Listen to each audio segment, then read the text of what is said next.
அனைவருக்கும் வணக்கம். இதுக்கு முன்னாடி ஒரு வீடியோ போட்டிருந்தேன்.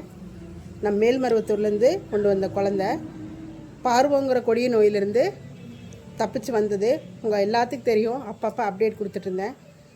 நேற்று மத்தியானம் லைவ் போடுறப்பையும் அந்த குழந்தைய நான் காட்டினேன் உங்களுக்கு. லைவில் எல்லோரும் பார்த்துருப்பீங்க. நேற்று வரைக்கும் நல்லா தான் இருந்தா. என்னன்னு தெரியல, திடீர்னு இறந்து அந்த இடத்துல கிடந்தா. இன்னும் நான் வீடியோ பார்க்கல, என்ன நடந்துச்சுன்னு தெரியல. நான் பார்த்துட்டு உங்களுக்கு கண்டிப்பாக நான் அப்டேட் கொடுக்குறேன். டாக்டர்கிட்ட கேட்டேன், அது இந்த வெயில்னால் ஸ்ட்ரோக் வந்திருக்கிறதுக்கு வாய்ப்பு இருக்குது அப்படின்னு சொன்னாங்க. பார்வங்க கொடிய நோயிலேருந்தும் அவள் தப்பிச்சு வந்தால் உங்களுக்கு நல்லா தெரியும். அலையக்கூடாதுன்னு நினைக்கிறேன்.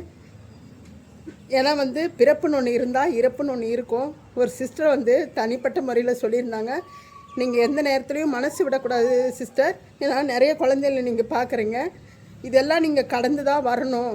நீங்கள் ரொம்ப ட்ரஸ்ட் எடுத்து மன அழுத்தமெல்லாம் பண்ணிக்க வேண்டாம், உங்கள் உடம்பு கெட்டு போயிடும் அப்படின்னு சொல்லி ஒரு சிஸ்டர் தனிப்பட்ட முறையில் எனக்கு வாட்ஸ்அப் பண்ணியிருந்தாங்க. அதுலேருந்தே நான் கொஞ்சம் ரெடி ஆகிட்டேன். ஏன்னா கண்டிப்பாக இந்த பிறப்பு அவள் நம்மகிட்டேருந்து போய் ஒரு நல்ல பிறவியாக எடுத்து வருவா அப்படிங்கிற ஒரு மைண்ட் செட்டுக்கு வந்துட்டேன் நான். ஏன்னா நிறைய குழந்தைகளை நான் பார்த்துட்டு தான் இருக்கிறேன். இதுக்கெல்லாம் காரணம் ஒரே ஒருத்தர் தான். ஏன்னா அவங்க மட்டும்தான் என்கிட்ட ஏன்னா அவங்க கஷ்டப்படுற குழந்தைய எடுக்கவும் மாட்டாங்க. எடுத்துகிட்டு பார்த்தா அதுக்கு அவங்க குறை சொல்லிகிட்டே இருப்பாங்க. இங்கே போனால் இறந்துரும், இங்கே போனால் செத்துருன்னு அவங்க சொல்கிற மாதிரியே தான்.